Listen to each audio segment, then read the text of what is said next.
Pumalag si Victor Wembanyama kay Dillon Brooks. Nagkagulo sa kalagitnaan ng laban. Ito na ang pinakainaantay ng Spurs fans na palabas ng dila si Victor Wembanyama sa ginawa ni Chris Paul. Lumabas ang pagiging alien ni Wemby dahil dito kay CP3. San Antonio Spurs versus Houston Rockets. Anyari sa depensa ng Houston Rockets, biglang napaswitch itong si Fred VanVleet sa 7'4" big man na si Victor Wembanyama. Parang walang nakitang bantay si Wemby. Logo shot mga idol. Gusto naman yata ni Chris Paul na lumipad si Wemby. Paano ba naman mga idol, pinasahan ng napakataas? Turnover tuloy yan. Di naman nakaporma si Alperen Sengun sa paint. 1 of 5 to start the game dahil sa presensya ni Wemby. 2 beses siyang nasupalpal sa simula ng laban. Masyadong malawak ang coverage ni Victor Wembanyama sa depensa. Di na rin nakapagpigil pa si Victor Wembanyama na trash talkin ng big man naman ng Houston Rockets after ng 3-pointer niyang to. 10 points ang biggest lead ng San Antonio Spurs sa Rockets. Jalen Green with an ankle breaker, papatapos ang first quarter, unsuccessful shot pero may contact. 3 free throws for Green at tapos ang first quarter, 38-31. Second quarter, Chris Paul to Wemby sa low post at nag-alien mode na nga ang former number 1 pick ng NBA. Mapapadasal na lang talaga ang bantay dito kay Wemby. Tingnan nyo naman yung fake at footwork. Automatic din mga idol pag si Wemby ang nakahawak ng bola ay nasa labas na kaagad ang kanyang mga teammates para makapag-drive sa paint.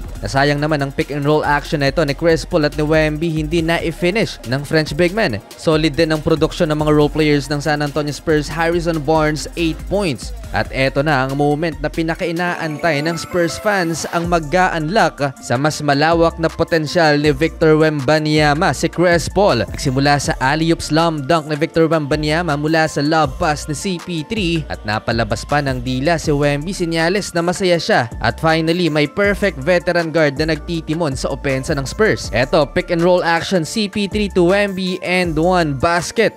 Napangiti na din ang point guard sa ginawa ni Victor Wembanyama. Natapos ang first quarter lamang ng 21 points ang San Antonio Spurs, 62-41. 7 assists for the 39 years old guard.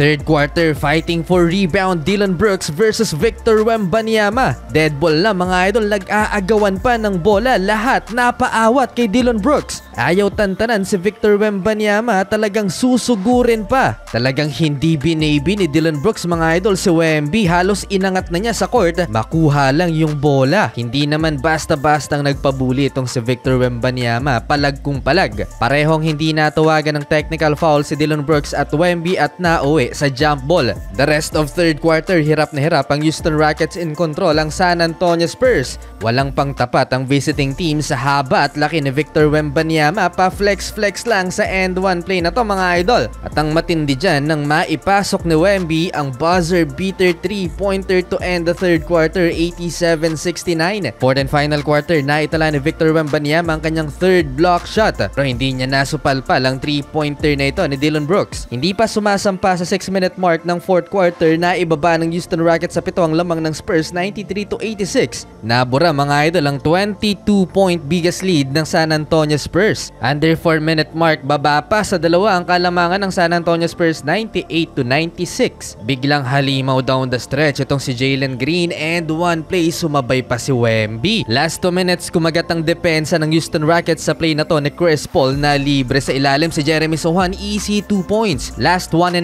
remaining, na libre din si Dillon Brooks sa wing mga idol, iniwan ni Wemby, 104-102. Final 24 seconds, Jalen Green nag-commit ng turnover, nabitawan ni Cam Whitmore ang bola. Panabla sana sa huli mga idol, panalo pa rin ang San Antonio.